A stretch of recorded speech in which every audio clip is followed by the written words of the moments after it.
Bacaan dari Nubuat Baru. Hai Yerusalem, hendaklah engkau menanggalkan pakaian kesedihan dan kesengsaraanmu, lalu mengenakan perhiasan kemuliaan Allah untuk selama-lamanya. Hendaklah engkau berselubungkan kampuh kebenaran Allah dan memasang di atas kepalamu tajuk kemuliaan dari yang kekal. Sebab di bawah kolong langit seri wajahmu akan dipertunjukkan oleh Allah. Dari pihak Allah engkau akan diberi nama abadi, damai sejahtera hasil kebenaran, dan kemuliaan hasil takwa. Bangkitlah, hai Yerusalem, hendaklah engkau berdiri tegak di ketinggian. Tengoklah ke timur, lihatlah, anak-anakmu sudah berkumpul atas firman dari Yang Kudus. Mereka berkumpul dari tempat matahari terbenam sampai ke tempat terbitnya. Bersukarialah, karena Allah telah ingat kepada mereka. Memang dahulu mereka pergi daripadamu dengan berjalan kaki, digiring oleh musuh. Tetapi kini mereka dikembalikan kepadamu oleh Allah. Mereka diusung dengan hormat, seolah-olah di atas tandu kerajaan, sebab Allah memerintahkan supaya segala gunung yang tinggi dan segenap bukit abadi diratakan, supaya sekalian jurang ditimbun menjadi tanah yang rata. Dengan demikian, Israel dapat berjalan dengan aman di bawah naungan kemuliaan Allah. Hutan rimba dan segala pohon yang harum semerbak pun menaungi Israel atas perintah Allah.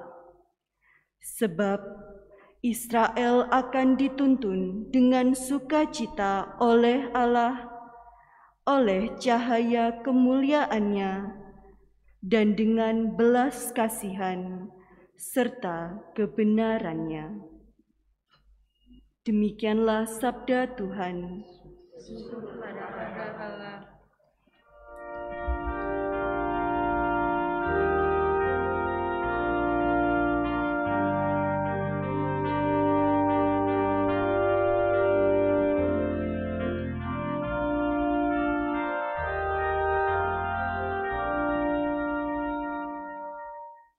Tuhan telah melakukan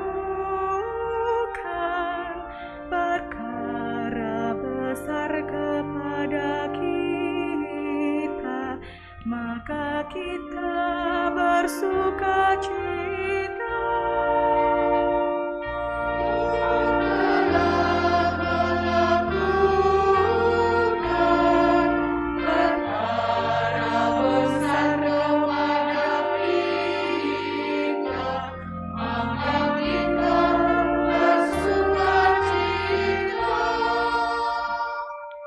Ketika Tuhan memulihkan keadaan Sion, kita seperti orang-orang yang bermimpi. Pada waktu itu, mulut kita penuh dengan tawa riang, dan lidah kita dengan sorak-sorai. Tuhan telah melakukan perkara besar kepada kita, maka kita bersukacita. Pada waktu itu berkatalah orang bangsa-bangsa. Tuhan telah melakukan perkara besar kepada orang-orang ini. Tuhan telah melakukan perkara besar kepada kita, maka kita bersuka cita. Tuhan telah melakukan perkara besar kepada kita,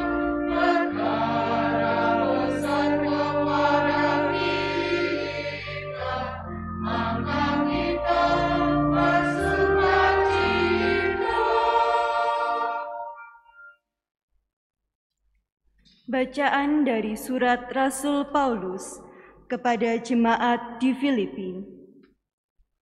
Saudara-saudara, setiap kali aku berdoa untuk kamu semua, aku selalu berdoa dengan sukacita.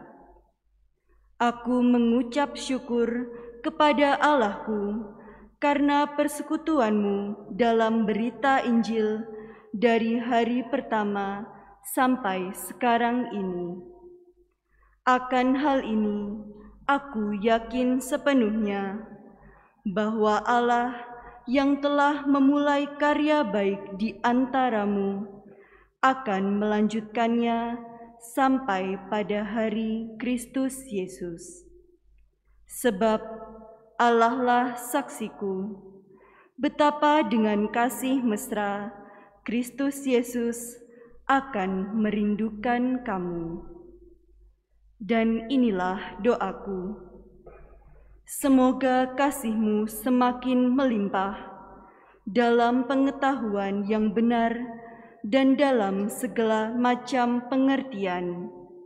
Dengan demikian, kamu dapat memilih apa yang baik, agar kamu suci dan tak bercacat menjelang hari Kristus. Dan akhirnya, semoga kamu dipenuhi dengan buah kebenaran oleh Yesus Kristus untuk memuliakan dan memuji Allah. Demikianlah sabda Tuhan. Syukur kepada Allah.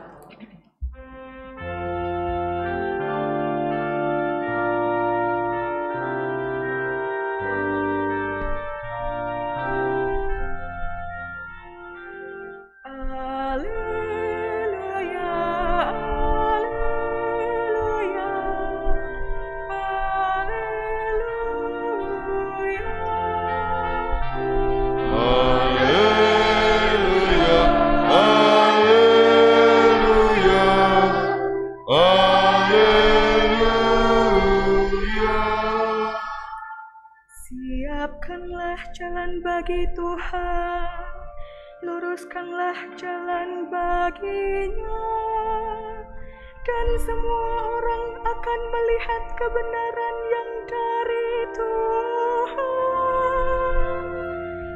Haleluya, haleluya, haleluya.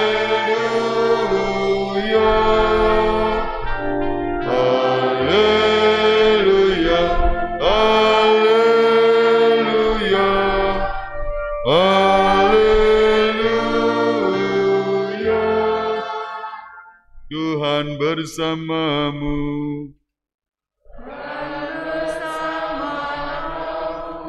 Inilah Injil suci menurut Santo Lukas.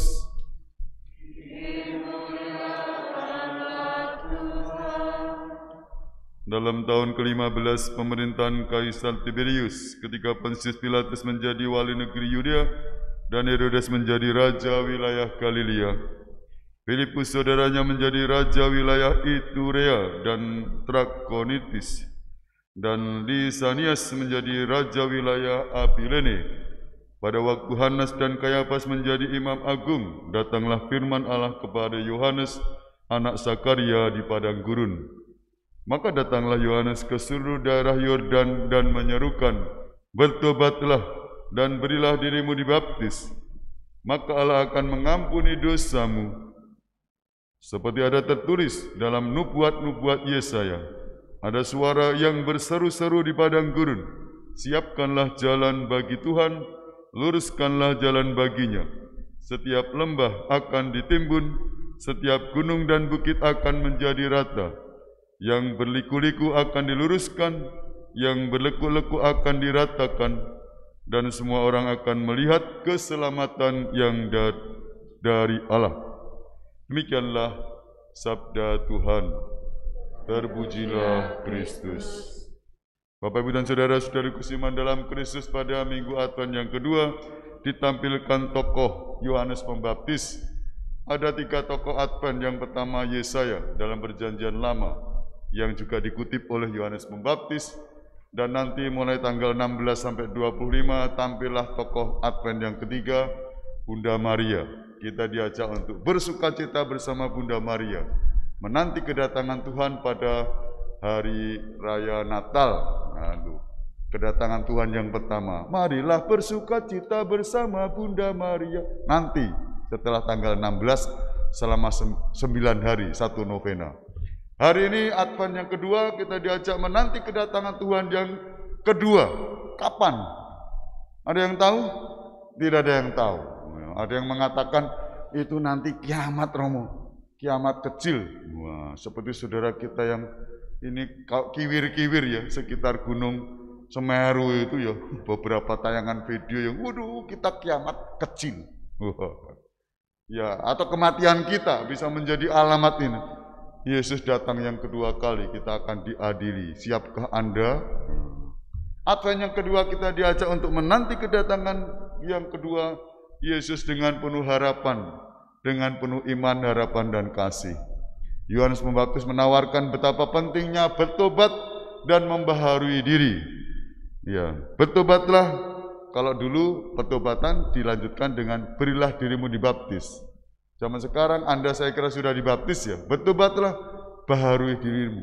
Nah, pembaharuan diri menjadi semakin mantap dalam beriman, teguh dalam iman, tidak ragu-ragu, percaya, hidup penuh pengharapan, hidup penuh sukacita, bahkan di masa pandemi ini tidak dalam ketakutan, tetapi ya dengan hati gembira menyongsong kedatangan Tuhan. Ya, baru saja 2 hari yang lalu saya pemberkatan arwah ini ya. Kebetulan Bapak ini saya beri perminyakan, lalu dirawat di rumah sakit sebentar, 2 hari dipanggil Tuhan. Kematian bisa menakutkan, tapi kematian bisa membuat kita untuk waspada dan siap sedia. Ya, kita semua tidak tahu saatnya kapan ya. Tadi kiamat kecil dalam tanda petik itu ya. Bisa mengalamat pada diri kita bagaimana kita hidup seturut kehendak Tuhan. Ya, kita diundang bersama Yohanes Pembaptis untuk menyiapkan jalan bagi Tuhan, meluruskan jalan hidup kita seturut kehendak Tuhan. Bertobat diwujud nyatakan dalam pembaharuan diri, meluruskan jalan bagi Tuhan. Yang lembah-lembah, acap kali kita sebagai orang Kristen yang sudah percaya kepada Kristus, hidup penuh keraguan, ketakutan, bahkan rendah diri, minder. Loh, orang Katolik kok minder ya? Anda anak Tuhan, Anda diberkati, Tuhan beserta kita, bersukacitalah, jangan takut, hidup penuh pengharapan. Atau kita, saya anak Tuhan, menyombongkan diri. Ini juga ekstrim yang lain ya. Lalu tidak mau bertobat, membaharui diri. Saya, jangan sombong. Masa Advent kesempatan untuk bertobat, ya seperti gunung bukit ya dijadikan rata. Berani dengan rendah hati membaharui diri. Bacaan kedua menawarkan kepada kita untuk pembaharuan diri bersama Rasul Paulus. Suratnya kepada mana tadi? Jemaat di Filipi. Ya, kita diajak untuk setiap kali aku berdoa untuk kamu semua, aku selalu berdoa dengan sukacita. Aku mengucap syukur kepada Allah karena persekutuanmu dalam berita Injil. Ya. Kita diundang untuk hidup penuh pengharapan. Ya. Betapa kasih mesra Kristus Yesus, aku merindukan kamu. Rasul Paulus mengundang kita untuk membaharui diri. Semoga kamu dipenuhi dengan buah kebenaran oleh Yesus Kristus. untuk memuliakan dan memuji Allah. Inilah saatnya di masa Advent, mendekatkan diri kepada Tuhan, hidup penuh pengharapan. Ya sudah dinyalakan lilinnya 2, ya sebentar lagi 3 dan 4. Wah, semakin dekat hari raya Natal, kedatangan Tuhan yang membawa sukacita. Semoga kita disiapkan dari hari ke hari, mengisi bahkan di masa pandemi ini secara kreatif ya, bukan hanya hidup jasmani ya, protokol kesehatan, jaga jarak, cuci tangan, olahraga, itu yang jasmani. Yang rohani tetap teguh dalam iman, tetap bersemangat dalam kasih Allah, tetap bersekutu dalam cinta kepada Tuhan lewat ekaristi, lewat doa-doa pribadi, doa dalam keluarga. Ya. Juga saudaraku yang ada di rumah, mungkin masih belum ke gereja karena lanjut usia. Juga anak-anak, ya sudah mau Natal belum boleh ke gereja Romo. Ya, tetap bersama keluarga merayakan hari Minggu, jangan lupa. Loh, seminggu sekali misa, ini bukan libur ya. Masa pandemi libur, tidak usah ke gereja. Loh, lupa ya. Saya juga tiap hari kirim ya. Bahkan kalau perlu, mengapa tidak? Ya, sudah tua, sudah senior maaf ya. Bisa semakin banyak berdoa.